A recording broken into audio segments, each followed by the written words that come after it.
बातमी आहे गडचिरोलीमधून। गडचिरोली जिल्ह्यामध्ये एटापल्ली तालुक्यात एक धक्कादायक बातमी समोर आली आहे। प्रसूतीनंतर रुग्णालयामध्ये जाण्यासाठी तब्बल 1-2 नव्हे तर 6 किलोमीटरची पायपीट करणाऱ्या गर्भवती महिलेच्या प्रसूतीपूर्वीच बाळाचा पोटामध्ये मृत्यू झालाय।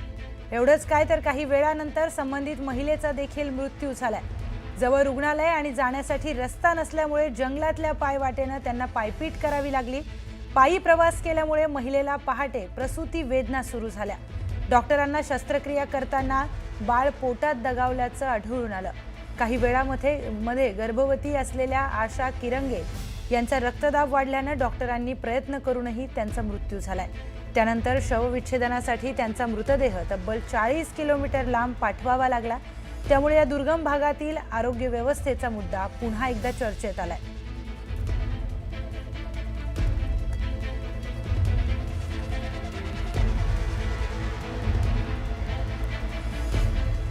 तर बाळाला प्रसूतीसाठी आईला जेव्हा घेऊन जात होते तेव्हा ते बाळ पोटातच दगावल्याची घटना घडलेली आहे। दुर्गम भागामध्ये आरोग्य व्यवस्था सुरळीत कधी होणार असा प्रश्न उपस्थित होतोय। गडचिरोली मधला हा सगळा धक्कादायक प्रकार समोर आलेला आहे। प्रशासनाचा भोंगळ कारभार पुन्हा एकदा उघड झालाय। गडचिरोलीमध्ये आणि गडचिरोली सारख्या दुर्गम भागामध्ये ज्या काही आरोग्य व्यवस्था आहेत त्यावर नियंत्रण का ठेवण्यात येत नाहीये, त्या व्यवस्थितपणे का केल्या जात नाहीत असा प्रश्न उपस्थित होतोय।